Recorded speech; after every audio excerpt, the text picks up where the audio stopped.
What's going on, everyone? It's Alon Darn. In today's video, we're going to be talking about how you can nail exposure every single time. Whoa, yo, Alon, what's up, my man? Who are you? Yo, why are you here? said to follow you, so I did. I'm here. I'm following you. Oh.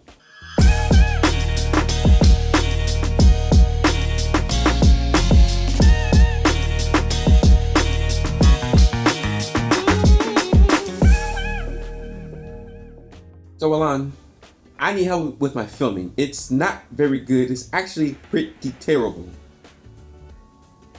I need some help. I don't understand how to get it right. I want to film epic videos, but it's not coming out right. So exactly, who are you? I'm your follower.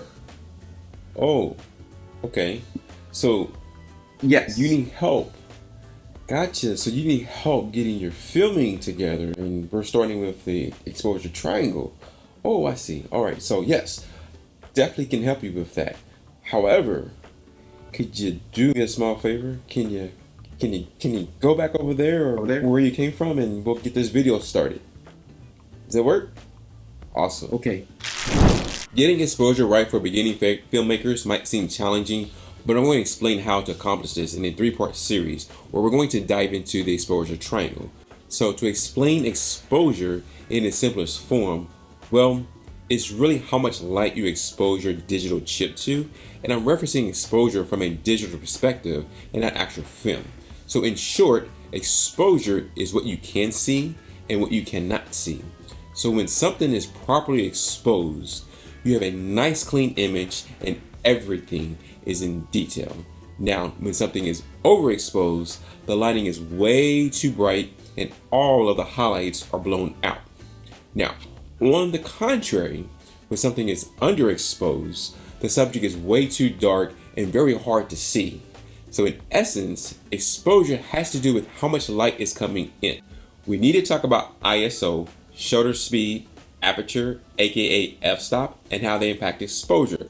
But before we do so, we need to talk about a very important subject when it comes to videography. Well, what is that? It's your frame rate. As a videographer, the most important thing is your frame rate. This is the first thing you want to set, but it all depends on the project that you're shooting. So if you're shooting 24 frames per second, 60 frames per second, 120 frames per second, these numbers, they represent the number of frames passing through the lens. So shooting at a higher frame rate means there is less time for light to hit the frame. This means you need more light. So the higher the frame rate, you will start to lose a ton of light. So if you want to shoot at a higher frame rate, well, you guessed it, you need a fast lens or a camera with a higher ISO or pump in a ton of more light. In the exposure triangle, the first thing we want to talk about is ISO. Depending on your environment, you either need to bring in more light or less light. ISO is referencing numbers and generally ranging between 100 to 200 is considered low sensitivity. Higher ISOs can go up to 1600 to 3200 and even higher.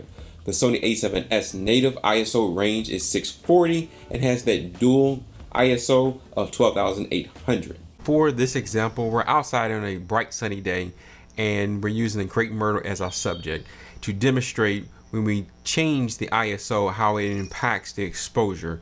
We're starting at 800 and now we're moving down to 640, and then as we continue to move, here's 400,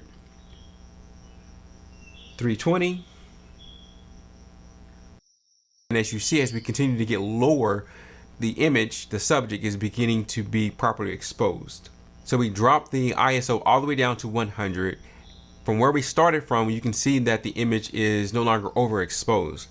Now we are not using an ND filter, and because this is a bright sunny day in the middle of the day, the flower itself is somewhat overexposed.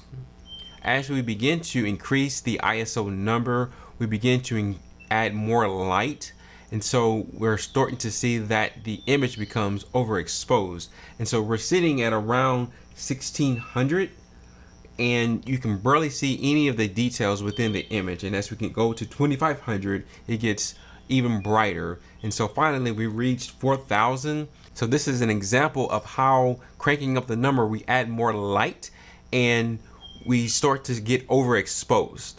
For this example, we have this decorative globe, and we're going to show the effects of being in a poorly lit environment.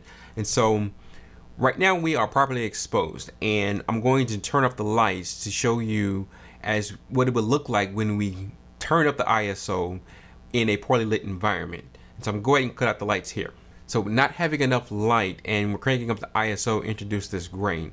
And so this causes your image, your video to become grainy. So as we begin to crank up the ISO in a poorly lit environment, we begin to introduce grain. And so one of the mistakes that I made early on as a videographer, I believe it was one of the first clients that I ever shot a video for. It was in a gym and it was poorly lit. And so I thought to myself, oh, I could just crank up the ISO and the picture got brighter. It did, but when I got home ready to edit it, it was not what I was looking to have. As a side note, as you crank up ISO, you introduce more grain into the image. But this all depends on the type of camera that you're using. Some cameras handle this well and others perform very poorly. Pick the native ISO for your camera and stick with that, and then make adjustments to your f-stop or to your light. The key takeaways from this video is the lower the number means less sensitive your digital chip is to light. The higher the number, more sensitive in a poorly lit environment. Try to pick one ISO and stick with that, native to your chip, where you might get the best results. Again, this really depends on the camera. So generally, I pick one ISO for the project that I'm working on and make adjustments to the other elements connected to the exposure triangle. Thank you so much for watching. I really hope that you enjoyed this video. If you did, please do give a thumbs up. That would be greatly appreciated, and it does make a difference. And again, if you are new to this channel, please do consider hitting the subscribe button along with the alert icon to be alerted and notified when new content is available. And like always, be safe, stay creative, and I see you in the next video. Peace.